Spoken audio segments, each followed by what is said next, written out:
Los periodistas. Los periodistas. Doy los buenos días a Ricardo Martínez Martínez y Martínez Martínez, porque tienes muchos Martínez en la familia. Ricardo ha estado colaborando con nosotros en el portal, en losperiodistas.com.mx. Nos hace favor de mandar periódicamente alguna columna que la encaja en una sección que se llama Entre ruidos y señales. Y hace unas semanas también colaboró con nosotros en el programa de los lunes, en donde están pues algunos politólogos, Pepe Ojeda, Beto Aguilar, José Manuel Rodoreda, el doctor pues, Arbezú y la doctora Claudia Ramón Pérez. Pero ahora lo he invitado, bueno, antes que nada, buenos días, lo he Buenos días. invitado para platicar solamente con él un tete a tete sobre la visión que pudieras tener tú en relación con el papel que está desempeñando ahora México en el ámbito internacional. Me surgió el tema y la idea de pues convocarte por no sé si la última o la penúltima columna que escribiste, que tiene que ver con el COP 29, la reunión del G20, el papel que México pudiera estar desempeñando en convocar a destinar dinero del que se usa para financiar el armamento, para sembrar vidas para el tema, digamos, ecológico, que tiene que ver con el COP, que por sí tuvo una serie de problemas tremendos, en los últimos días, ¿no? Las manifestaciones, la cancelación, en fin, toda una serie de cosas, el retiro de varios países, en fin, y la enorme diferencia que hay entre los países ricos y los pobres para combatir el tema del cambio climático y la contaminación y todo eso. Y Claudia Sheinbaum llega y se presenta, pues, la primera presentación internacional, la primera presentación de México después de un sexenio en el que estuvimos ausentes prácticamente de todo, y como que todos querían bailar con ella, tú, como que, como que se convirtió ahí en la chamaca, a ver, oye, pues, vamos a darnos un bailecito, ¿no? Vamos a ver Sí, cómo sí, sí. podemos compaginarnos. ¿Qué te parece todo esto? ¿Cuál es tu visión de estas cosas, Ricardo? Pues muchas gracias, Jesús Manuel. Antes que nada, pues por la invitación y desde luego, pues muchísimas gracias a ti y a todo tu auditorio. Pues bueno, básicamente, sí, como lo apuntas, bueno, a mí me gustaría a lo mejor desdoblar esto en tres momentos. Quizás el primer momento es el primer momento sería como una visión un poquito más panorámica de la misma salud de esta cumbre que aglutina pues al 85 a los países, el G20, que representan el 85% del Producto Interno Bruto del mundo. Un, una cumbre que denota pues un estado de salud particular. Creo que ese sería un primer contexto, el estado de salud al cual llega la misma cumbre como parte de un mundo que ya muchos avecinan como un mundo tripolar, ¿no? En el sentido de el eje Asia-Pacífico, ¿no? La misma Rusia y el mismo Occidente como polos de poder que pues nos hacen regresar a un escenario anterior a esta visión occidental previa de la caída del muro de Berlín, ¿no? Ese es un primer estado, como cuál es el estado de las cumbres y en particular del G20. Sí, El oye, segundo pero espérame, elemento, espérame, espérame un segundito, pero esto, tienes razón, después de la caída del muro de Berlín, el escenario de la geopolítica se modifica y vienen los países emergentes ricos, China, Corea, Japón, y los así es, países tradicionalmente líderes en el occidente, los Estados Unidos, ¿no? así es, Ellos son los que mandan. Los así es. demás son como comparsa, ¿no? Sí, digamos, utilizando esta analogía que utilizaba, me parece, un diplomático estadounidense que hablaba sobre el concierto de las naciones, ¿no? En ese Ajá. concierto de las naciones, solamente algunos estaban invitados a bailar y los demás eran meros espectadores. Justamente el foro del G20 surgió y es muy importante ver, digamos, cuál fue su nacimiento. Formalmente era, digamos, un foro para hablar de economía, donde estaban invitados los miembros de los ministros de Economía o de Finanzas de los respectivos países. En el 2008, con la crisis económica, por primera vez se formaliza ya como una cumbre donde acuden los jefes de gobierno, los jefes de Estado o los jefes de las Fuerzas Armadas, como es en el caso de México, ¿no? Que la presidenta pues encarna ser jefa de Estado, jefa de gobierno y jefa de las Fuerzas Armadas. A partir del 2008, justamente para tratar de resolver el problema de la crisis mundial que pues puso en un estado alarmante a la economía mundial, el G20 se formaliza y tiene una serie de reuniones anuales donde la presidencia se rota y donde usualmente el país anfitrión establece una agenda, ¿verdad? La anterior, como bien lo mencionas, todo el sexenio pues hubo una ausencia, digamos, en este caso, de la presencia diplomática a nivel presidencial en este tipo de foros. El caso que nos ocupa está marcado también por la agenda de cada uno de los anfitriones. En este caso, Brasil pues estableció muy claramente la agenda, que era establecer un acuerdo global contra el hambre y la pobreza, inspirado esto en las políticas mismas de Lula da Silva, de su famosísimo programa durante la primera gestión de gobierno que se llamó Hambre Cero. Al final de cuentas, pues Brasil, al finalizar esta cumbre, ciertamente sí crea el acuerdo de signar un acuerdo global contra el hambre y la pobreza. Cada cumbre en este sentido pues tiene su propio espíritu o su propio cariz, por así decirlo, y la cumbre a realizarse en Brasil, en Río de Janeiro, pues no fue la excepción. Entonces, ahora bien, es importante mencionar que la cumbre tiene marcadamente, si bien representa o aglutina a los países que forman parte del 85% del Producto Interno Bruto Mundial, es una cumbre con carácter global y occidental en un mundo cada vez más tripolar, fragmentado y regional, donde a la par, digamos, asiste, por ejemplo, China, ¿no? Y otras potencias, pero estas mismas ya están generando sus propios mecanismos de representación. Otro aspecto relevante de la misma cumbre, del estado de la misma cumbre y del foro, es que no tiene carácter vinculatorio. Es decir, todo queda en un entendido de buenas intenciones que carece muchas veces de mecanismos propios de financiación como bancos multilaterales o demás, nuevamente, como es el caso quizás que se está presentando en el eje Asia-Pacífico, ¿no? Entonces, ese es un poquito el estado, digamos, en el cual se presenta esta cumbre y al cual, pues sería el segundo punto, llega Claudia Sheinbaum, ¿no? Después de un invierno diplomático, como más o menos lo referiste, ¿no? De esta ausencia de la misma presidenta o de la misma presidencia de la República en foros internacionales. Pues básicamente ese sería el segundo elemento.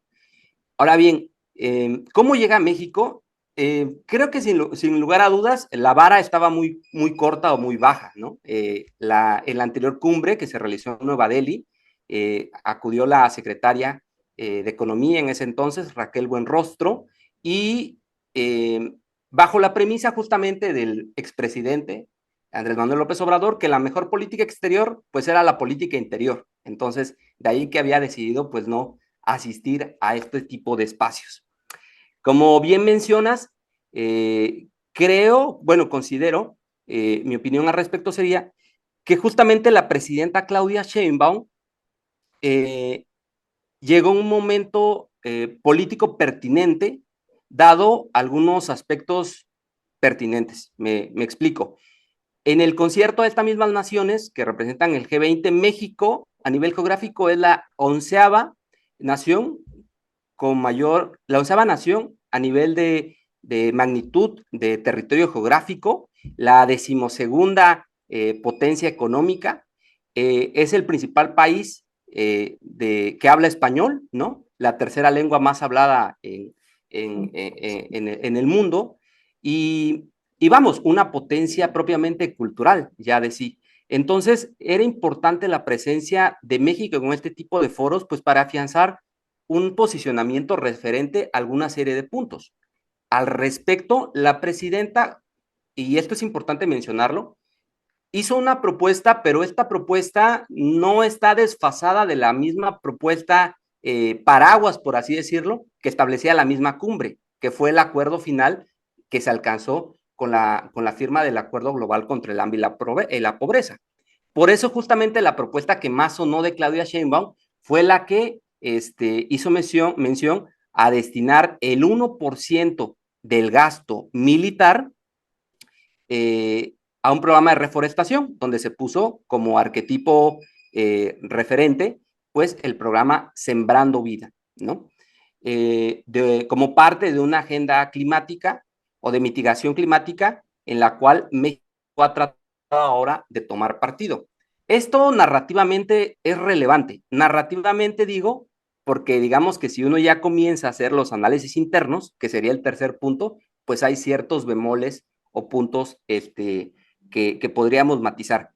Es relevante la propuesta, sin embargo, porque estamos en, digamos, el mundo vive una serie de paradojas. El año 2023 se caracterizó por, recuerdo a ciertos datos de algunas organizaciones internacionales, por un gasto en materia armamentista por el orden de los 2.300 billones de dólares.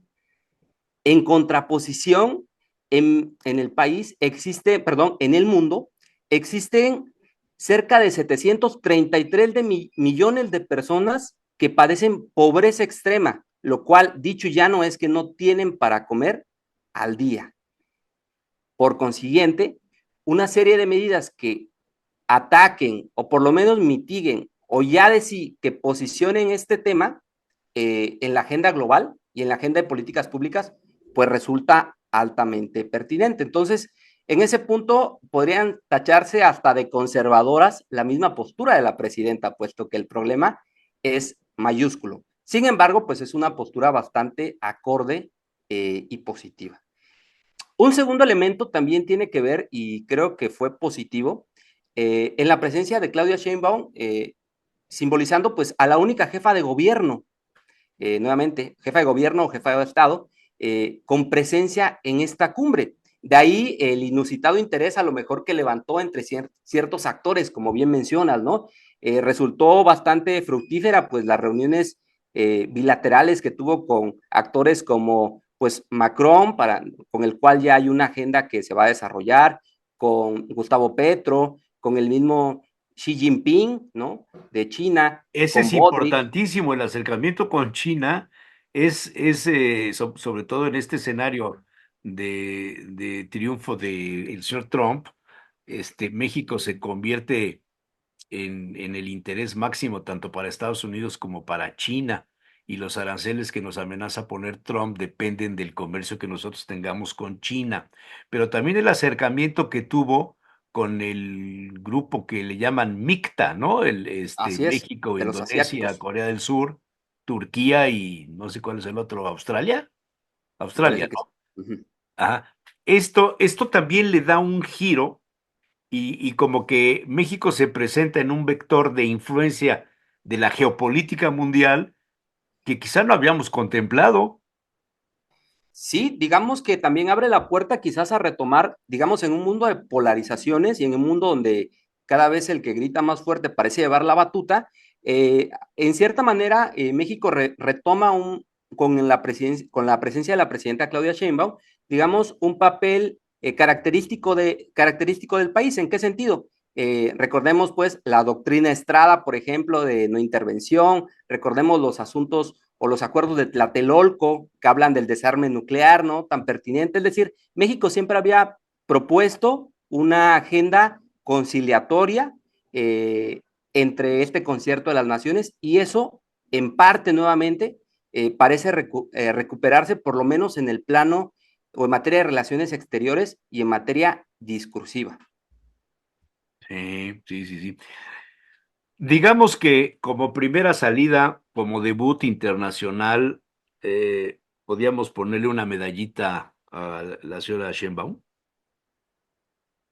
Sí, o sea, en ese sentido, claramente, repito, también creo que las expectativas, creo que eran bajas, ¿no? Eran bajas partiendo de el invierno diplomático en el cual había actuado México, ¿no? Entonces, resultó muy simbólico el hecho de que una mujer presidenta, ¿no? Y ahorita relato esto porque digamos que se desdobla en un tercer elemento que son las repercusiones en materia de política interna de la asistencia de la misma presidencia. ¿Por qué esto? Y digamos, aquí tocaría el otro punto. Recientemente salió la encuesta, si bien no evalúa, digamos, el mes de noviembre, pero sí es sintomático un poco de por dónde van los niveles de apoyo a las medidas de la misma presidenta Claudia Sheinbaum, de Alejandro Moreno, del Financiero, en el cual menciona, por ejemplo, un aumento del 18% del apoyo, de la aprobación hacia la gestión de la presidenta entre el sector poblacional de los jóvenes de 15 a 29 años. Eso anteriormente no se tenía. Y también un aumento de 11% de la aprobación de la misma presidenta por parte de los universitarios.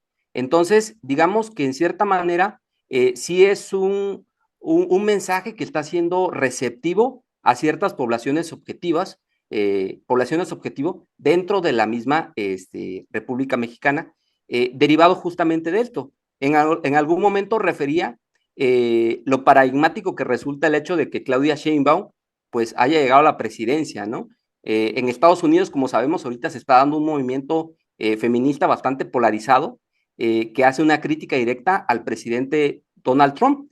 Y en ese sentido, si uno voltea los ojos hacia México, digamos que la llegada de la presidencia de la presidenta en cierto sentido ha sido un efecto de contención. ¿Por qué? Porque según datos del mismo Foro Económico Mundial, la equidad de género, la paridad de género, para que se alcance la paridad de género en el mundo se requieren 154 años. Es un dato brutal. El porcentaje de la mujer o la presencia en el mercado económico de la mujer es del 46% en México y las mujeres en general pues llevan a cabo 3 veces más tiempo en tareas de cuidado del hogar que los hombres. Entonces, en este sentido, la presencia de una mujer como presidenta y su exposición a paradores internacionales, pues ha tenido una repercusión positiva. A ejemplo de esto, no sé si resulta llamativo, por ejemplo, la generación de memes o de imágenes o de aquellos aspectos que se han viralizado. Justamente a propósito del desfile del 20 de noviembre, se viralizó la imagen de una pequeñuela como de 6, 7 años, ¿no? Haciendo o protagonizando como el personaje de la presidenta, ¿no? Y esto pues tiene ciertas repercusiones en el imaginario colectivo, ¿no? Los cuales traducidos a un escenario internacional son relevantes. Oye, también, no sé si leíste lo que publicó el Universal el lunes 25 de noviembre. Hay una encuesta que también destaca la aprobación mucho en 41% y en algo el 33%, lo cual te da 74% en términos generales de aprobación de los primeros 50 días de este gobierno. Creo que también es interesante y sobre todo que lo diga el Universal. Desde luego es interesante, también acotando que pues estamos aún, ¿no? Pese a este convulso inicio de sexenio, en ese de romance, ¿no? Romance ciudadano con los presidentes. De Recordemos que luna de pues el miel. umbral, exacto, es el umbral de los primeros 6 meses de gobierno donde pues de manera general casi siempre van a ser positivas las percepciones en cuanto al ejercicio del poder de los mandatarios, ¿no? Quizá me gustaría acotar, digamos, un tercer punto o un tercer aspecto ya en materia interior, que digamos aquí son como pues los puntos negros, por así decirlo, de esta presencia de Claudia Sheinbaum en el G20. ¿A qué me refiero? Que esta narrativa también ejemplificada en política exterior quizás hace aguas un poquito a nivel interior cuando se abordan aquellos temas sensibles que se discutieron con sus contrapartes, ¿no? El tema con Joe Biden, ¿no? De los acuerdos económicos en el marco de la renegociación del TEMEC, o el tema de la migración, o incluso el tema del crimen organizado, ¿no? Creo ahí que si nos pusiéramos en el ejemplo de algún ciudadano a lo mejor de Brasil que quisiera leer las noticias, puesto que le llamó la atención el discurso de la presidenta Claudia Sheinbaum referente a destinar el gasto militar a una campaña de reforestación, se encontraría con algunos medios que relatan pues el tema de un ecocidio, ¿no? En algunos proyectos insignes de esta administración, bueno, de la anterior administración, pero como parte del mismo movimiento, ¿no? ¿A qué me refiero? Pues al Tren Maya, ¿no? Al transísmico y además, es decir, ahí al ver interiormente, pues ya surgirían ciertas matices justamente a lo que en materia exterior se planteó, yo diría, de manera plausible y exitosa, ¿no? Durante muchos años México fue líder de los países del Cono Sur, cuando gobernaba el tricolor. Y después, cuando debutaron presidentes de otros partidos políticos, se cambió el enfoque y el papel de México pasó a ser más del lado de los Estados Unidos, ¿no? Luego vino el tema del narcotráfico, los cárteles, la venta de armas, todo esto, y entonces nos convertimos en un país proveedor de drogas y de vehículos y de hortalizas y aguacates a los Estados Unidos. López Obrador se imaginó, dicen los que lo conocen profundamente, que se convertiría en el líder de Latinoamérica, apoyado por el llamado Grupo Sao Paulo y luego por el Grupo Puebla, que de alguna manera fue promovido directamente por su gobierno. Y sin embargo no sucedió. Más bien como que se refugió en una de las alas, no precisamente la conservadora, sino la de izquierda radical de Latinoamérica. ¿Será ahora Claudia Sheinbaum la protagonista de esta esperada silla de liderazgo de los países pues, latinos? ¿Será ella? ¿Crees que tenga esa madera? ¿Es lo que se presentó ahora en el G20? ¿Es la visión que pudieran tener algunos? ¿Es la acomedida recepción que le dieron Biden, que no estaba en la agenda o que nos había dicho el líder chino? Bueno, el de Canadá pues era obvio por lo del Temec, pero estos acercamientos que tuvo, ¿será que le están poniendo una alfombra roja para que debute como la líder de los países latinoamericanos, Ricardo? Quizá, digamos, yo matizaría el papel y en ese sentido mencionaría que el, el área de oportunidad que tiene México, que tiene la presidenta, es a lo mejor recuperar esa especie de bisagra, ¿no? De Ajá. bisagra diplomática entre el norte, entre América del Norte y el sur global, ¿no? Porque tal pareciera que en términos económicos, quien, quien lleva la delantera, por lo menos dentro de este bloque, podría ser un poco más Brasil, ¿no? También es cierto que México está de manera ineludible pues atado a lo que algunos denominan como esta jaula geopolítica, ¿no? Esta jaula geográfica que nos ata, ciertamente con Estados Unidos y en un sentido menor con Canadá. Sin embargo, en términos de ideológicos, ciertamente sí pareciera formar parte de este bloque. Para esto, pues recordemos que de manera reciente en Uruguay, donde hubieron elecciones presidenciales, ganó Volvió la a ganar izquierda, el partido de Mujica, claro, ganó la claro, izquierda. ganó la Entonces, izquierda. a contracorriente quizás de aquellos agoreros que pues mencionan pues un avance del populismo de derecha, ¿no? Por lo menos la radiografía que envía un poquito el aspecto del sur global es que salvo Argentina, ¿no? Y algunas naciones un poquito más pequeñas, hay un péndulo histórico, por así decirlo, o un péndulo ideológico que en este momento va un poco más a gobiernos de tinte progresista o de izquierda, como se señala, del cual México sí forma parte, ¿no? Sí. ¿Cómo percibes la situación de las relaciones con China sin pelearse con los Estados Unidos o cómo mantener la relación con Estados Unidos y evitar la deportación masiva sin dejar de tener comercio con China? Uf, no, pues digamos que son de estos, digamos que si utilizamos una analogía ahorita retomando el tema del frío, sería como caminar en una pista de hielo, bastante frágil, ¿no? Con riesgo a que se quiebre. Son equilibrios muy delicados, siento yo. ¿Y hacia Eh, dónde debíamos ir? ¿Hacia los Estados Unidos o hacia China? Hacia reafirmar, yo diría, el papel de México en América del Norte, ¿no? Creo que ya lo han mencionado algunos politólogos como politólogos en contra de México, como Samuel Huntington, por ejemplo, o el mismo Fukuyama, ¿no? De que refería hace no tanto tiempo a propósito de la caída del muro de Berlín, el fin de la historia, ¿no? Que una potencia que tiene México es México como potencia cultural, ¿no?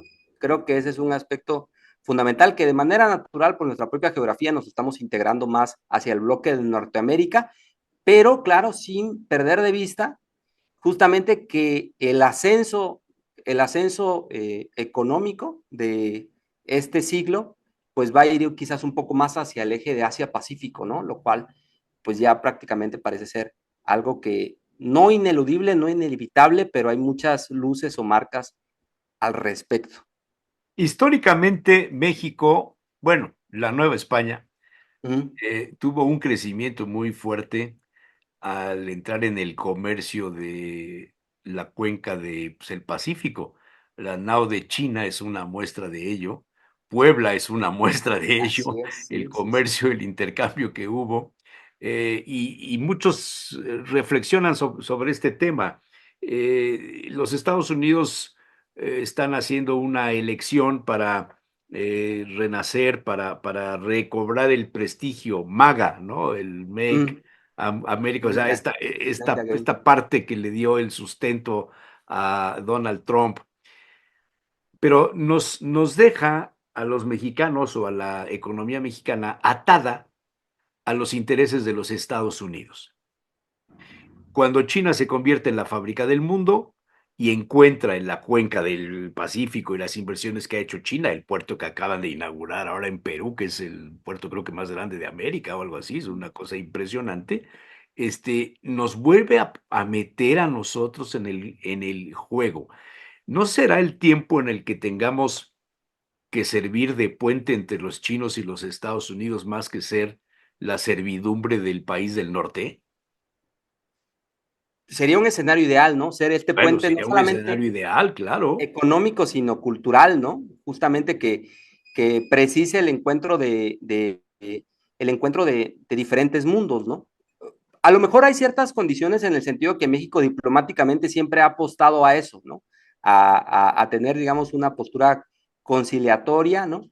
Y de respeto en materia de relaciones exteriores. Quizá donde los puntos son más finos o donde hay especies de contrapuntos, pues son ya en los pesos reales que se dan en el intercambio comercial, pues con nuestro vecino del norte, y donde tú ya lo apuntabas al inicio de la conversación, pues existe claramente una postura en materia de relaciones exteriores y económica del presidente electo, Donald Trump, de cerrar la puerta a China, ¿no? Ante su expansión económica y ante su crecimiento económico, para no utilizar el Tratado de Libre Comercio a su favor en materia automotriz, sobre todo principalmente, ¿no? Entonces, se vienen pues en ese sentido tiempos bastante interesantes, ideológicamente también polarizantes, porque pareciera que nosotros estamos, o el país en general, más bien la conducción del país marca un polo ideológico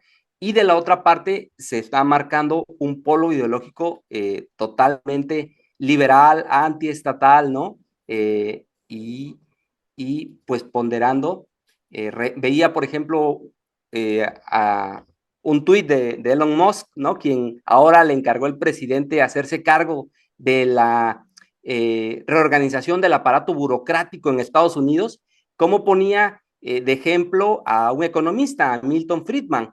Y digamos, Milton Friedman, pues pues sobre todo para el sur global y para México, pues es el representante de la destrucción total del Estado o de los famosos Chicago Boys, que pues recuerdan estos experimentos neoliberales que durante mucho tiempo tuvieron presencia y han tenido presencia en la reconfiguración de México y claro, también de Centroamérica y del sur Sí. global. Esto es lo que se avecina, esto es parte de lo que se viene y esto es con lo que toca pues lidiar en materia de relaciones exteriores, también en materia pues económica, pero, y eso creo que sí es importante, la diplomacia presidencial no se puede delegar y creo que eso sí fue un acierto, el hecho de que haya estado presente y que en cierta manera se haya hecho oír, pues marca o por lo menos establece cierta pauta para negociar, ¿no? O sea, es de esperarse que veamos a Claudia Sheinbaum tomar nuevamente vuelos comerciales en clase turista para viajar a las reuniones internacionales en otras partes del mundo. Esperemos que sea así. Bueno, sobre todo si hay aspectos que ingieren directamente, ¿no? En algún campo de acción de México como nación en este concierto de las naciones.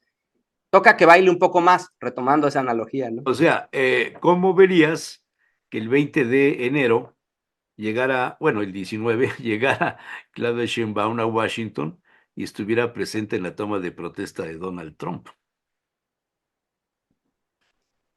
Pues creo básicamente que toca porque también si en Estados Unidos las estadísticas nos dicen que existen más de 50 millones, ¿no? de mexicanos o de ascendencia mexicana, pues prácticamente nos hemos convertido, quiera sea o no, en un país transfronterizo y binacional, ¿no? Lo querramos o no.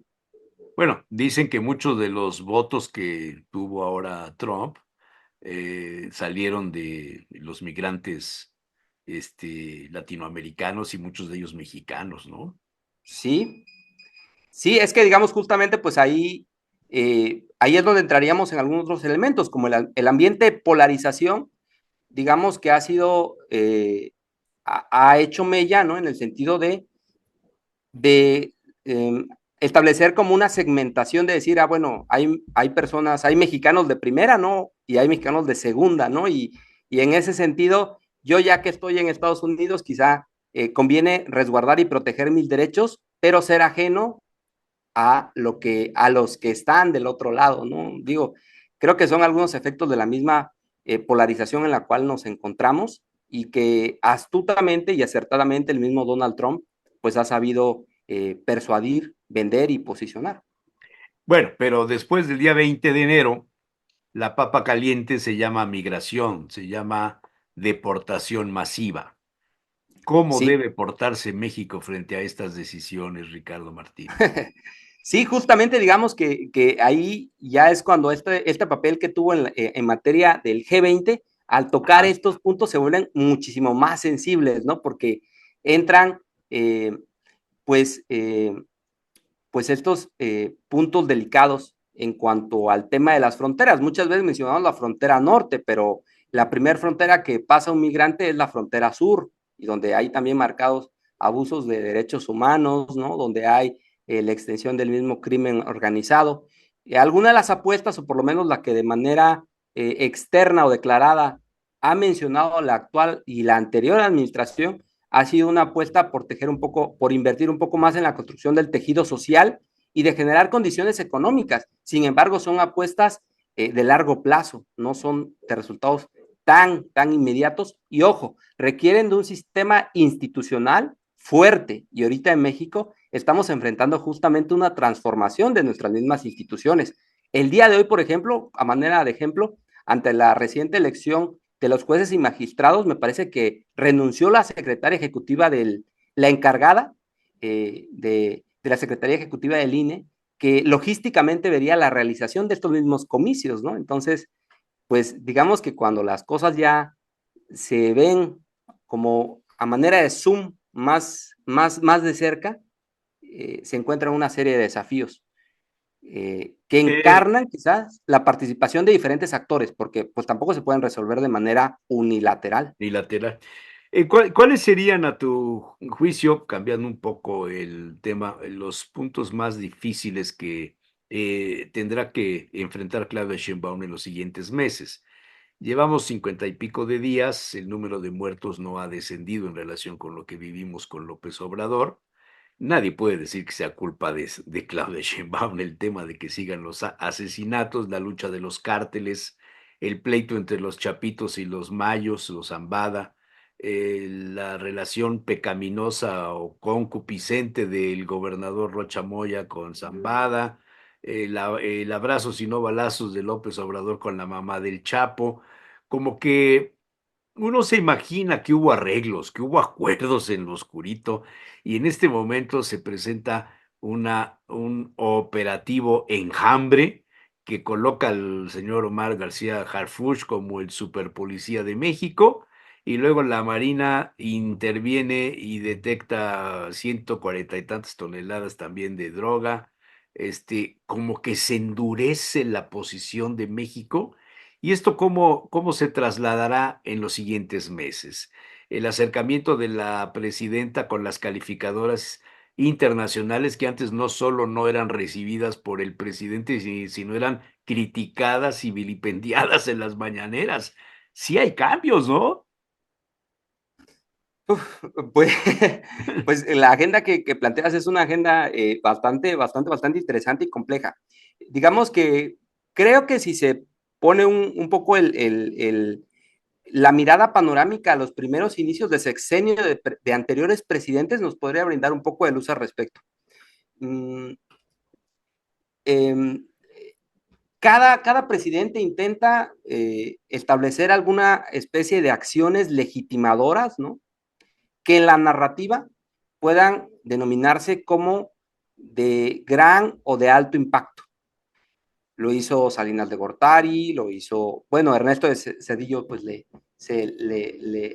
explotó la bomba económica, pero también pues hizo algo al respecto. Es decir, cada presidente ha intentado dar un golpe de timón. Yo menciono, a lo mejor, digo, salvo tu opinión, pareciera ser que se tratan de medidas que tratan de establecer un parteaguas, a la par también que la misma presidenta hereda una serie de cambios, sobre todo en materia constitucional, del anterior gobierno y trata de dar, no un golpe de timón, pero sí intentar poner el sello de la casa en algunos asuntos puntuales, como la misma operación Enjambre, en la cual coincido contigo. Me tocó en su momento seguir pues la actuación del mismo caso de Florén Cassés, ¿no? En su momento, y cómo se retomó eh, digamos, esta comunicación de gobierno, porque estamos hablando de un ejemplo de comunicación de gobierno teatral, impactante, rimbombante, deslumbrante, sin que de fondo haya habido cambios reales. Espero equivocarme y pues no ver un poco una versión renovada de estos esquemas y que realmente formen parte de una serie de pasos concatenados que sí lleguen a modificar las estructuras del crimen organizado en nuestro país, por lo menos a lo que ese caso refiere. Pero bueno, digamos que se da el beneficio de la duda y también partiendo de que estamos en un inicio de gobierno que trata de poner su propio sello. En este sentido, la misma participación en la cumbre del G20 fue un intento de ir poniendo su propio sello como presidenta. Sí, sí, sí. Oye, y las relaciones de Morena, los líderes de las cámaras, los intereses que hay al interior en esta lucha de grupos de poder, ¿los ves alejados del pensamiento de la presidenta? Como que las cámaras se manejan por sí solas, el caso de la designación de la señora Piedra, por ejemplo, en los derechos humanos, ¿no? El uso del helicóptero por Pedro Aces y Ricardo Monreal, y al día siguiente la crítica de la señora presidenta. ¿Hay división? Bueno, diría que recuerdo un poco una frase que me gusta mucho de un pensador italiano, Gaetano Mosca, que decía que la historia era un cementerio de élites. Y hay élites que a menudo quizás intentan permanecer ahí, hay élites que se reconfiguran y en ese sentido la política partidaria no es ajena a esto, hay élites y hay grupos y hay fracciones.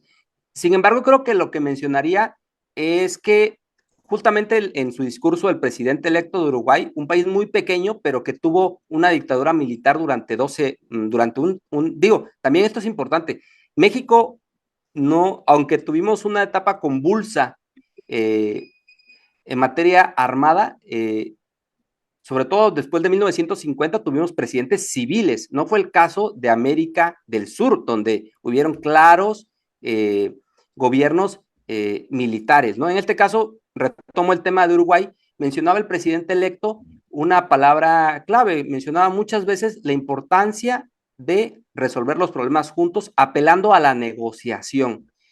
Pareciera que en México, por lo menos, hay un estado donde la política se vislumbra un poco desde el punto de vista de conflicto y no como de problema, ¿no? Y en los conflictos siempre va a haber un amigo y un enemigo, pero en los problemas siempre se ha de buscar una solución. Pareciera que ahora el clima en México es un poco más el formato conflicto en lugar del formato problema, ¿no?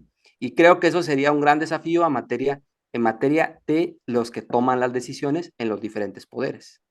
Ya. Oye, ¿y qué esperas de los partidos políticos de oposición, de Movimiento Ciudadano próximo a renovar su dirigencia y del PAN ya renovada su dirigencia y con toda la serie de suciedad que rodea la elección de este señor Romero, líder del cártel inmobiliario, como le ha dicho la misma presidenta? Sí. ¿Qué esperas de la oposición, Ricardo Martínez? Yo esperaría una posición revitalizada, ¿verdad? Porque en cualquier democracia, un requerimiento mínimo, pues son oposiciones partidarias que realmente eh, generen debate público, ¿no? Generen debate público y, y generen una discusión de otro nivel. De manera muy tímida, creo que los mejores cuadros no se están yendo pues a la política partidaria, sino se encuentran en diferentes frentes. Y también los cuadros que optan por la política partidaria, eh, hay una especie, pareciera, de una agenda tímida, ¿no? Al no saberse como oposición. ¿Por qué? Porque quizá durante mucho tiempo estuvieron en el poder en algunos aspectos, ¿no? Entonces, pareciera que demanda un ejercicio más consciente de saberse oposición.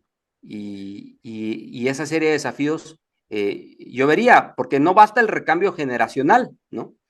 Creo que Morena, en cierto sentido, ha tenido un recambio generacional. El tema, como dijera Salvador Allende, ahora que estamos como tan internacionales, pues hay viejos jóvenes y jóvenes viejos, ¿no? A menudo pareciera que en las estructuras hay jóvenes, pero de alma vieja, y no en el sentido, pues, viejo en el sentido de no buscar alternativas o generar cambios o tener alternativas un poco diferentes y de saber de los nuevos tiempos, ¿no? Tiempos que son de diferentes problemáticas, ¿no? Que son Pero totalmente diferentes a lo que hemos vivido en los últimos años, porque enfrentamos ahora a las administraciones poderosas en el mundo. O sea, China nunca había estado tan bien colocado y con tanto poder político y económico. Enfrentaremos ahora a un gobierno que repite, que ya conocemos sus métodos y que nos anuncia un gabinete totalmente contrario a los intereses de México. Son escenarios diferentes. muy diferentes y apasionantes. Creo que el enfoque es fundamental.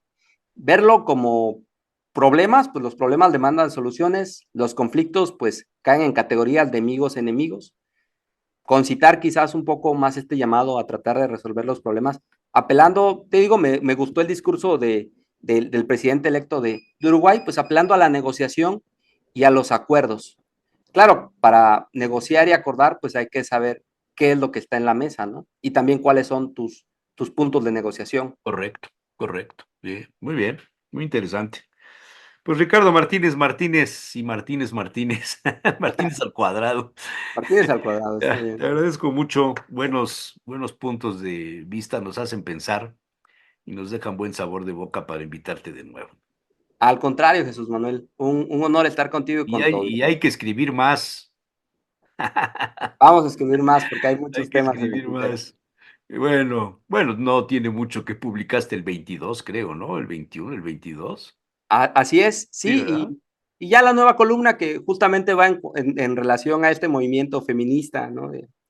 Que surgió en Estados Unidos a raíz de lo de Trump, que es el movimiento 4B, que justamente recupera algunos temas de estos. El Eh, 4B.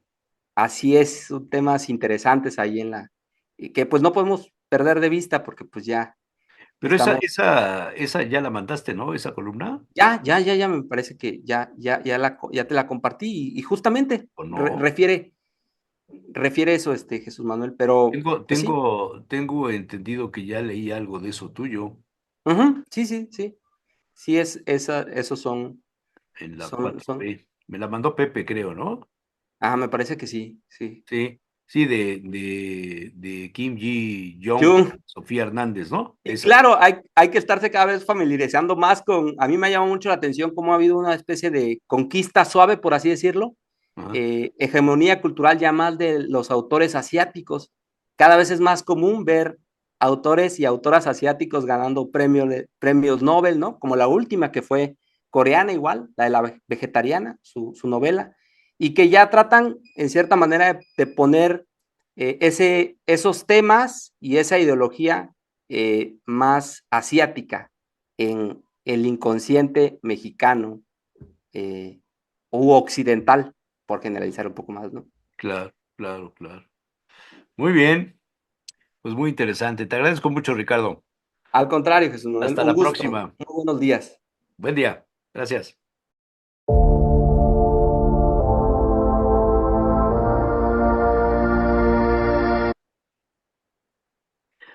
Nos encontramos nuevamente con Tere Benítez. Teresita del Niño Jesús Manuel Benítez. Así te decía yo antes, ¿te acuerdas? Cuando llegabas al Sí. programa, ya llegó Teresita del Niño Jesús Manuel. Ay, Tere, muy Jesús buenos Manuel, días, muchas gracias por estar con nosotros. Muy buenos comentarios de las dos anteriores colaboraciones sobre la terapia o sobre los problemas de la pareja. Y ojalá y en lo que resta del año te podamos tener una vez más y el próximo año, pues que no nos abandones.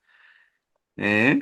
no, Jesús Manuel, no los abandono. Muchas gracias por invitarme. Sobre Antes todo, dime, ¿a dónde que, te consultan? Porque me dicen, ¿por qué no pone usted la dirección? ¿Por qué no pone los datos de la señora? Y dije, sí, ay, ya tiene toda la razón, caray. pues yo tengo mi consultorio en la colonia Granjas del Sur, al sur de la ciudad, y me pueden contactar al 2222 93 38 22. Y 22 22 93, 38 ¿sí? 22. 20, ay, tienes muchos doces. Sí, 22 22 93 38 22, Tere Benítez.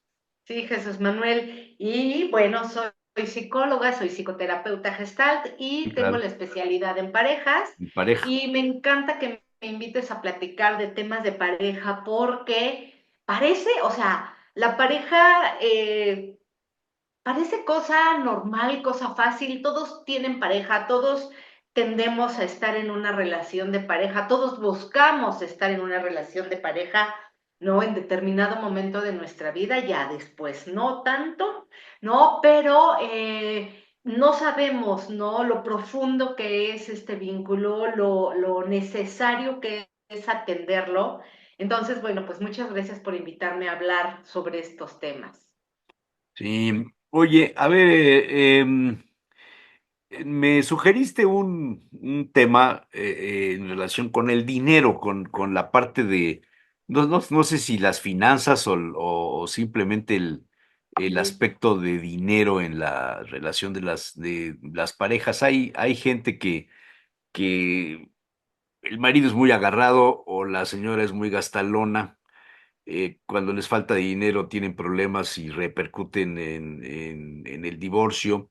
No siempre se pone uno a acuerdo con la otra persona en cómo hay que gastar el dinero que vamos teniendo. A veces la señora gana más que el señor y esto genera también algún otro problema. Hay una desigualdad financiera y luego, pues que no todo mundo sabe hacer dinero y manejar el dinero. Y ahí hay un ejercicio en un determinado momento de machismo del hombre sobre la mujer al quererla controlar con el dinero. Son asuntos delicados del ejercicio del poder dentro de la pareja. Esto que dices, claro que sí, Jesús Manuel, y hacia allá quería ir. A ver, yo te sugerí este tema porque estoy viendo en consulta, ¿sí? Que las parejas vienen a terapia por muchísimos temas y el dinero es una de ellas, el manejo de las finanzas. ¿Quién gana más? ¿Quién gana menos? ¿Cómo se gasta? ¿Cómo se distribuye? ¿Estás gastando en cosas que no son importantes? De los gastos, ¿no? La situación económica actual también está generando como mucho movimiento en las finanzas de las familias, de las parejas. Pero ahorita tú mencionas algo que yo quería tocar precisamente hoy. El que tiene más dinero, el que aporta más dinero, tiene más poder. Entonces, el trabajo el tema de las finanzas, el tema del dinero, por supuesto, que tiene que ver con el poder, siempre y cuando no lo hayamos hablado y no hayamos llegado a acuerdos, porque el dinero efectivamente es un objeto de poder. Pero ¿qué pasa con el poder en la relación de pareja, con el uso del poder? El ejercicio del poder en una relación de pareja es necesario, porque efectivamente el poder se da o se presenta según nuestras aptitudes para la vida, según nuestras habilidades. Ojalá todas las parejas pudieran manejar su poder en base a las habilidades. Yo tengo más poder en la casa, ¿no? Porque cocino mejor que tú. Bueno, eso no es cierto, pero estamos poniendo un ejemplo, ¿no? Cocino mejor que tú, pues, soy muy hábil con el manejo de la lavadora, de la ropa, tengo más paciencia para los niños, entonces yo tengo más poder en la casa, ¿sí? Y tú tienes más poder afuera porque tienes mayores relaciones, porque tienes más habilidades sociales, laborales, conocimientos, una carrera, una maestría, etcétera. Entonces, ojalá el ejercicio del poder en la relación de pareja se dé, ¿sí? En base a las habilidades. Pero ¿qué pasa con el dinero? El dinero da el poder y el que tiene mayor dinero y el que aporta mayor dinero maneja más poder, pero este poder feo, este poder que no funciona, este poder que podemos entender como sobre el otro, como aplastando al otro, como minimizando al otro, que eso es algo que en las parejas no funciona y no lo podemos entender,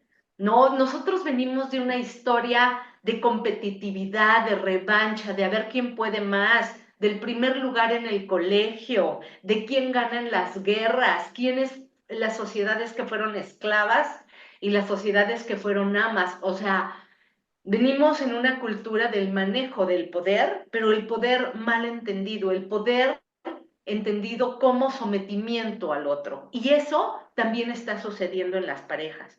Ahora, las parejas se están moviendo del modelo tradicional que yo creo que las personas de nuestra edad, Jesús Manuel, pues crecimos, ¿no?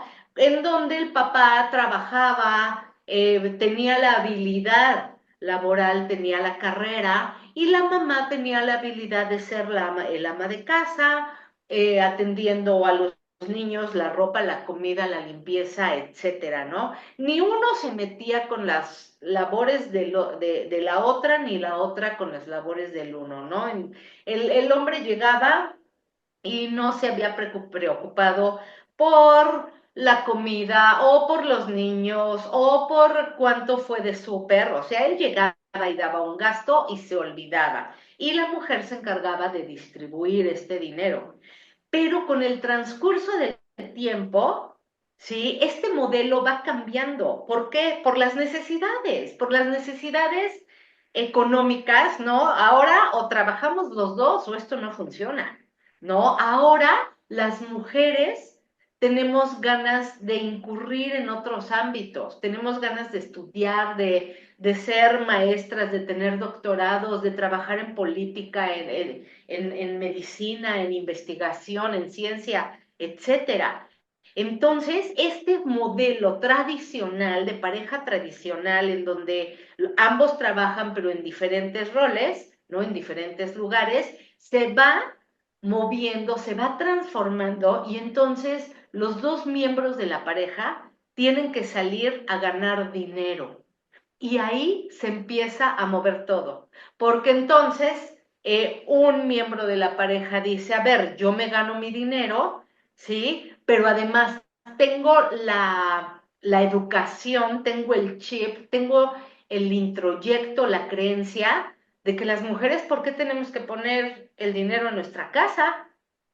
¿No? ¿Por qué tenemos que poner para el gas, para el súper, para la gasolina? Eso le toca a los hombres, ¿no? Entonces se hace un choque tremendo que está siendo motivo de un conflicto muy, muy grande en la pareja, Jesús Manuel. A ver, no debía de platicarse esto antes de casarse, no debía existir una especie de acuerdo, contrato, no sé cómo llamarle, entre la pareja, sea que se casen o que vivan juntos, porque se dan casos también de personas que no se casan, que viven juntos, pero que tienen una vida financiera común también. Estos temas no debían de plantearse desde el inicio, Tere. Sí, Jesús Manuel, ojalá cuando deciden las personas formar una pareja, independientemente de si se casan, o firman un acta de matrimonio, o van a la iglesia, o lo que sea, sí, o hacen su ceremonia tradicional mexicana, no importa, el hecho es una pareja, son dos personas que deciden compartir el techo, los proyectos de vida, la sexualidad, las responsabilidades, etcétera. No importa el vínculo que los una. Y por supuesto que ojalá se platicara de todo esto antes de generar este vínculo, antes de comprometerse. Fíjate que a mí me gusta mucho que están viniendo parejas jóvenes antes de casarse. ¿Para qué? Precisamente para hablar de estos temas, para llegar a estos acuerdos. Pero ¿qué está pasando? ¿O qué pasaba antes? Nos casábamos porque nos amábamos y porque nos queríamos y porque queríamos dormir, despertar y comer juntos, estar juntos todo el día. Y Dios proveerá, y Dios proveerá. Sí, en un concepto muy romántico de la vida diaria, de la pareja, ¿no?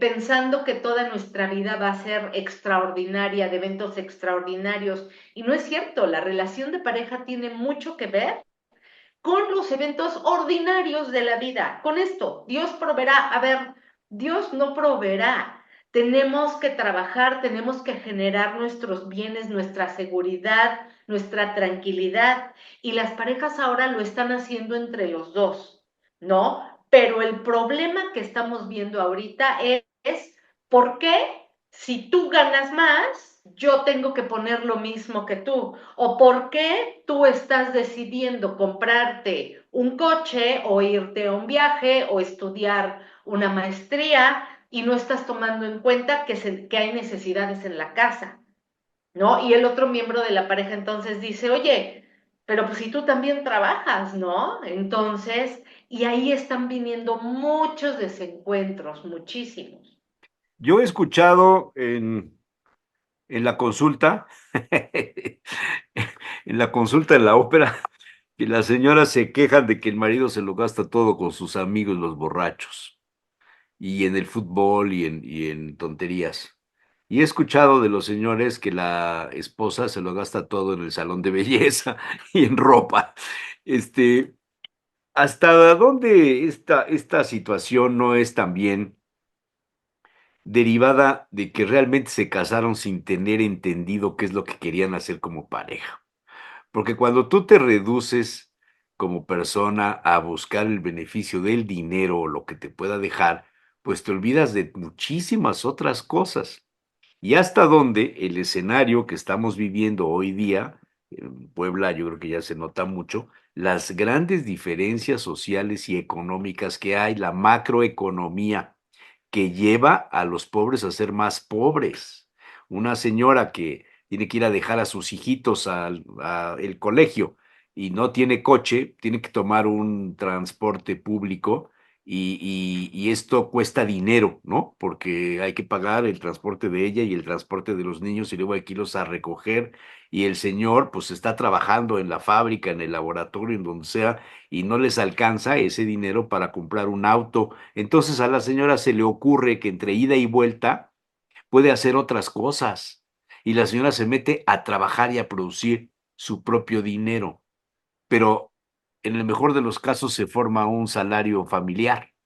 En el peor, la señora se da cuenta que ella puede subsistir y tener más beneficios en lo económico sola que casada. Ay, Jesús Manuel, qué casos ves tan tremendos. Sí, es muy complicado. Y yo creo que esto es por falta de comunicación, por falta de acuerdos, ¿no? Por falta de verse como pareja, ¿me entiendes? De qué es lo que vamos a hacer juntos. Ahora, somos pareja, pero también somos individuos. Entonces, es muy importante trabajar en esta parte. El señor quiere gastarse el dinero con sus amigos. A ver, tiene todo el derecho de gastarse el dinero con quien quiera, pero si se comprometió y si tiene ganas y si quiere, esto aparte es de voluntad, si quiere compartir su dinero, si hizo este proyecto, si hizo este compromiso con otra persona, pues hay que llevarlo a cabo, hay que hacerlo. Fíjate, yo les recomiendo a mis parejas, a ver, pongan todo sobre la mesa, digan cuánto ganan, ¿no? Y cada uno aporte, ¿sí? El 50% de su ingreso al bien común, a una cuenta que tengan juntos. Ujú. Y estamos hablando de parejas en donde trabajan los dos, porque hay parejas que todavía llevan el modelo tradicional porque pueden y la llevan perfecto, lo manejan perfecto, ¿no? Entonces, una relación de pareja en donde trabajan los dos es generen una cuenta en común y los dos aporten el 50% de su ingreso personal a esa cuenta en común. Y de ahí tienen que salir todos sus gastos, ¿sí? Su gasolina, su gas, su ahorro para sus vacaciones, etcétera. Y el otro 50% está para sus proyectos personales. Es muy importante que en la pareja también se dé esta libertad, ¿sí? Esta libertad, a ver, el dinero no tiene por qué ser, y nos vamos como al principio, por qué ser un objeto de poder. El dinero tiene que ser un objeto de libertad en la relación de pareja. Entonces, uno de ellos, gástate tu dinero en tu maestría, en el coche de tus sueños, en tu viaje con tus amigos. Eres libre, eres libre. Además, también eres libre de comprar un regalo a tu pareja, de agradar, ¿me entiendes? O sea, es muy importante tocar esta libertad en la relación de pareja y también al mismo tiempo tocar el compromiso, ¿sí? De la comodidad y de la abundancia y de la aportación al vínculo. Sí, híjole. Pero, o sea, esto cuando me dijiste de este tema, me hacías notar que en consulta recibes cada vez más casos con este problema. O sea, va creciendo el problema. Sí, va creciendo. No sé muy bien si va creciendo Jesús Manuel o se va haciendo más evidente o las parejas van teniendo menos miedo a hablar de dinero. ¿Me entiendes? Porque antes no se hablaba de dinero, antes el señor le daba su gasto a la señora y la señora pues no decía nada, o sea, perfecto, yo me acomodo, ¿cómo lo ganas? ¿Qué haces? ¿Cómo te Ese es esfuerzas? tu problema, yo lo administro, ¿no? Yo Antes lo eso decían. administro, La ¿sí? Y, señora es la que administra la casa. y además tú no tú no tienes por qué preocuparte porque no va a faltar el gas, porque no va a faltar la luz, porque vas a tener ropa limpia y porque vas a tener comida caliente en la mesa. O sea, nadie se mete en el área del otro. Pero ahora ya no es así, Jesús Manuel. No, ya no. Ahora ambos están ganando, ahora ambos están abriendo este tema, están teniendo necesidad de hablar de dinero. ¿Para qué? Para llegar a acuerdos, para decir, a mí no me parece cómo te estás gastando tu dinero. O también sabes algo que pasa. Tú me dijiste que íbamos a tener un viaje al extranjero una vez al año y pues no hemos podido y entonces yo estoy decepcionado o decepcionada.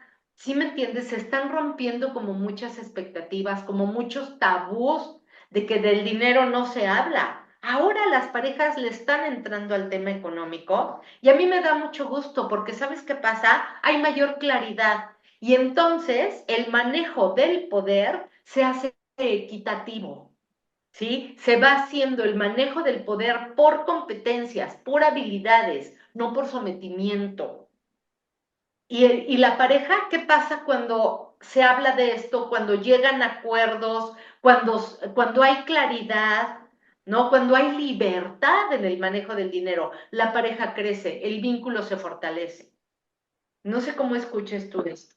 Sí, tienes razón cuando hablas, y ya creo que es la tercera vez en 3 programas, siempre salimos con algo que tiene que ver con la comunicación. Las personas, leía un artículo hoy en la mañana sobre un periodista y conductor de radio, televisión en España, no me acuerdo cómo se llama, que acaba de sacar a la venta un libro que se llama Tenemos que hablar. Y basa su introducción en que hoy día la gente ya no habla, la gente se escribe por WhatsApp, las parejas se mensajean, ya no hablan.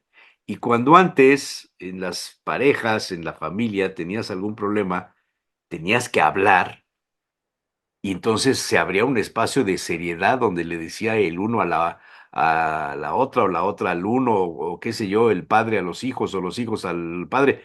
Oye, tenemos que hablar. Se ha perdido el tenemos que hablar, y esto repercute en situaciones tan específicas como el manejo del dinero, del recurso de la familia. Pues sí, Jesús Manuel. Y fíjate, esto que dices de la comunicación, claro que se ha perdido la capacidad de sostener la incomodidad, de mirar al otro a los ojos, de decir cosas incómodas. Se ha perdido esa capacidad. Nos han perjudicado o también nos han beneficiado en muchos aspectos, ¿no? Pero los dispositivos, los tiempos, en la temporada, la época de pandemia, de aislamiento, nos perjudicó muchísimo en cuanto a este tema de contacto humano, Sí, ¿no? Y a las parejas también. Y entonces pues se ha perdido la comunicación. Es muy importante que las parejas se hagan un espacio. Yo se los dejo de tarea obligatoria a mis parejas. A ver, no sé cómo le van a hacer, sé que están muy ocupados, sé que tienen muchas obligaciones, niños chiquitos, etcétera, pero necesariamente una vez a la semana van a salir a cenar solos, sin niños, o van a cenar en su casa, o se van a tomar un café, van a hacer un espacio para comunicarse y hablar de temas incómodos, hablar de temas profundos, hablar de dinero, hablar de sexualidad, hablar de metas en común, hablar de amor, hablar de todo lo que tienen que hablar las parejas, ¿no? Y bueno, cuesta muchísimo trabajo porque verdaderamente es incómodo. El dinero también, como toca esta parte de poder, también toca una parte muy importante de vulnerabilidad, ajá. ¿no? Entonces, si yo no gano tanto dinero o si yo necesito más dinero, me puedo poner en desventaja ¿sí? Con relación a mi Sí, pareja, sí, sí, y sí. eso me pone vulnerable. Oye, y Una sensación te meto otro ingrediente. Cuando el marido no tiene trabajo, pero la esposa tiene el dinero de la familia, de sus papás, de sus abuelos, de la tía, alguien que le heredó. Y entonces el otro también se aprovecha de que, bueno, pues ella tiene lana. Oye, y nos vamos otra vez al tema del poder. ¿Por Sí. qué te tienes que aprovechar? A ver, cuando un miembro de la pareja pierde el trabajo, ¿te acuerdas que hace ratito hablábamos del 50% del ingreso de uno y Ajá, es el lo que cincuenta decías. por ciento del ingreso del otro? Si uno de los dos pierde el trabajo, pues evidentemente no va a poder aportar el 50%, ¿no? Es Entonces, obvio. el otro miembro de la pareja puede tomar la responsabilidad, ¿sí? Del 100%, pero de manera temporal, llegando al acuerdo de que te vas a esforzar a buscar un trabajo y un ingreso porque tienes un compromiso conmigo. Y entonces este porcentaje se va moviendo, Jesús Manuel. O sea, del 50 y 50 vamos a pasar al 80-20 porque pues tengo la posibilidad de vender algo, de cocinar algo y vender comida, o de tener cualquier ingreso, Tú de sabes la manejar. cantidad de familias que sobreviven gracias al trabajo de la señora que se pone a hacer pasteles, a cocinar, a preparar menús, a cuidar niños, a enseñar inglés, a qué sé yo. A poner uñas, Ándale, o sea, ándale. claro, porque las mujeres están saliendo, ¿sí? A responder, con esta habilidad de responder, a ser Ajá. responsables, ¿sí? ¿Por qué? Porque pues el trabajo puede estar inestable. Aquí a donde yo quiero llegar es a esta movilidad, Jesús Manuel, a esta flexibilidad. Entonces, hoy, híjola, yo no vendí tanto, no te preocupes, yo te apoyo. Hoy no me está yendo tan bien a mí, no te preocupes, yo te apoyo, pero va a ser de manera temporal. Entonces, si tú tienes la fortuna de tu familia aquí atrás que nos puede apoyar un tiempo, yo me voy a comprometer, ¿sí? A salir adelante lo antes posible y a regenerar, a pagar esta deuda. ¿Sí? ¿Para qué? Pues para que podamos tener ese colchón en cualquier momento de necesidad. No es una competencia, no es que es mío, no es que no te lo digo, no, o sea, es que mi abuelita así fue educada. No hay que decirle a la pareja cuánto dinero tenemos, no hay que el otro no se entere cuánto gana. Que no sepa, sí. Sí, sí, Eso sí. es poder, ¿me Eso es entiendes? el poder. Eso es el poder. Entonces, ahorita el objetivo, Jesús Manuel, es educar a las parejas. A ver, para empezar, no es competencia. El manejo del poder tiene que ver con habilidades, no con secretos, ni con opresión del otro, ni con engaños, ni con abuso. Hay una violencia económica tremenda que se está dando también en muchas parejas, ¿no? En te quito tus propiedades, te saco préstamos, créditos bancarios a tu nombre, tarjetas Uf, de uf, uf. crédito, Son historias. historias, Son Jesús Manuel. historias. Y hay muchas, hay más de las Oye, que ¿y imaginas. quién tiene mayores debilidades en esto del manejo del dinero o del reclamo del ejercicio del poder con el dinero? ¿El hombre o la mujer? El que menos dinero aporta al vínculo. No, no es Fíjate por que género. no es por género, es por capacidad, ¿me entiendes? Es por habilidad. A ver, imagínate, o sea, yo llego y le doy el gasto a mi pareja y yo gano el doble que mi pareja, pues mi pareja va a estar más insegura, más disminuida, más, ¿me entiendes? Entonces, el que menos, acuérdate, el que tiene más dinero tiene más poder, Ahora, ¿esto cómo definitivamente. repercute en los hijos, en la formación de los hijos? Se me figura como cuando hay un divorcio, el papá no le da nada de dinero a la señora, pero cuando los hijos van con él les compra todo. Claro. Y entonces ahí también está ejerciendo, ¿sí? Un manejo del poder desigual o tramposo, ¿no? Es como, y los empiezo a jalar hacia mi lado y los empiezo a convencer de que el bueno en la relación y de que el que aporta mayor seguridad es uno y el otro que no puede y eso hay tantas parejas que viven esto, Jesús Manuel, es de verdad muy triste, ¿no? El jalarse a los hijos y el convencer a los hijos, literalmente comprarlos, ¿no? En base al dinero. Y como tu mamá no tiene dinero, y mira, yo los puedo llevar de vacaciones y yo les puedo comprar regalos caros y yo les puedo comprar ropa cara, pero pues tu mamá no puede y tú ves a la mujer que está desbordada de trabajo y haciendo un esfuerzo tremendo, eso no se vale, esos son golpes bajos, ¿me entiendes? Que es, que es, que es algo que a mí me enoja muchísimo, porque como dos personas que se amaron, que en algún momento tuvieron la intención de hacer una vida juntos, ¿cómo pueden llegar a estas trampas, a estos golpes tan bajos y tan dolorosos? Porque sí, se les hace mucho daño a los hijos, sobre todo cuando son chiquitos, ¿no? O adolescentes. Viene una división familiar muy fuerte, una ruptura familiar muy fuerte. ¿Sería algo así como cuando el dinero se acaba, el amor se va por la ventana?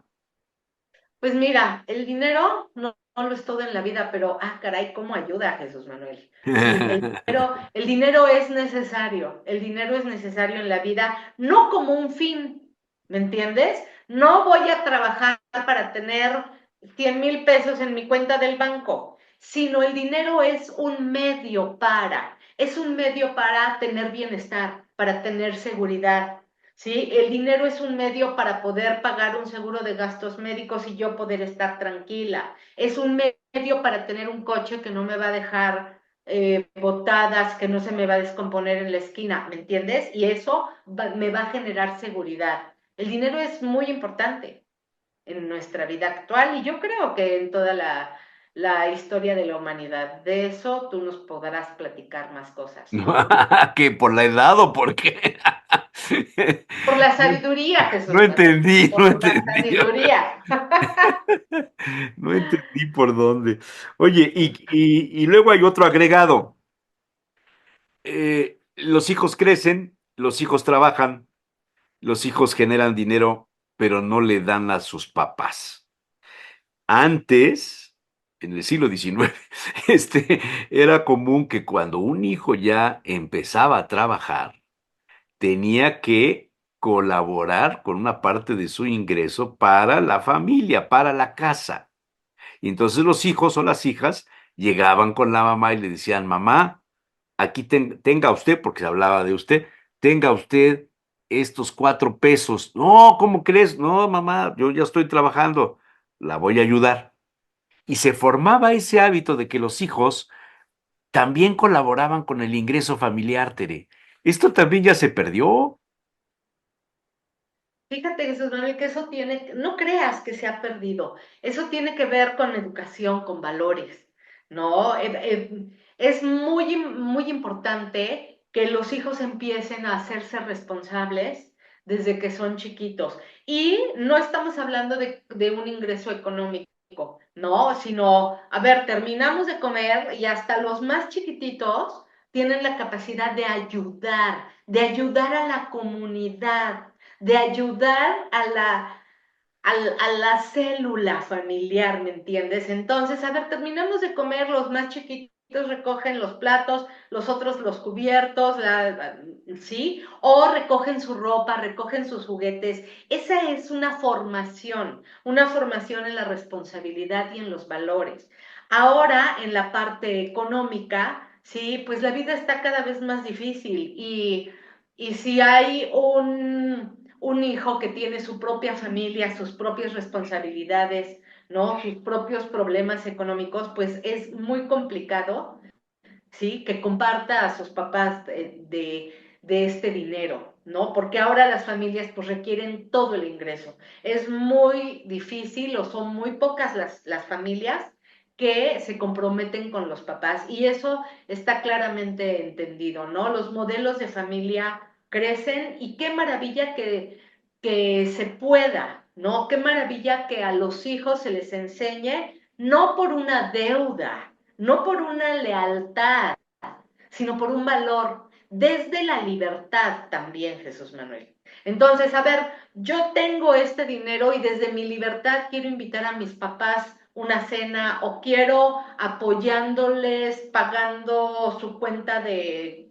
teléfono mensual, no lo sé, ¿no? O quiero invitarlos a unas vacaciones porque quiero, no porque sea mi obligación, ¿sí? Y para eso tenemos que trabajar los papás desde que nuestros hijos son chiquitos, para lograr esto. Sí. Pero O sea, juntos, ¿quieres decir en el con esto que las posibles rupturas de mayores, de ya siendo pareja y adultos, se deben prevenir desde la infancia? pues sí, se trabaja lo más posible, ¿no? Porque acuérdate que en una pareja son dos otros, ¿no? Y entonces no podemos tener el control de todo, pero sí, generalmente en la familia de origen se siembra para cosechar en la adultez, ¿no? Entonces, yo he visto parejas que yo aprendí a estar en familia con mi papá y con mi mamá, entonces voy a luchar por mi relación de pareja, vamos a luchar los dos. Claro que hay cosas insalvables, ¿no? Como violencia, como adicciones, en donde la pareja no puede continuar. Claro. Pero desde la familia de origen es en donde se siembra la semilla de la tolerancia, de la lucha, del trabajo, de la actualización, etcétera, Jesús Manuel. Está bien. Pues qué interesante. A ver qué otro tema preparas ahí para un par de semanas o algo así. Claro que sí, Jesús Ya en Manuel. diciembre. Pero muchas gracias, Tere Benítez. No, Siempre gracias es a un ti. placer oírte y nos haces reflexionar y pensar en cosas y quizá en cómo solucionarlas. Ojalá de Ojalá. eso se trata. Te mando un abrazo, les Yo mando un también abrazo a todos te y mando nos dos, veremos. ¿eh? Gracias. Nos veremos Teresita muy del pronto. Niño Jesús Manuel. Que te vaya muy bien. Gracias, Jesús Manuel. Gracias. Bonito día a Buen día, todos. buen día.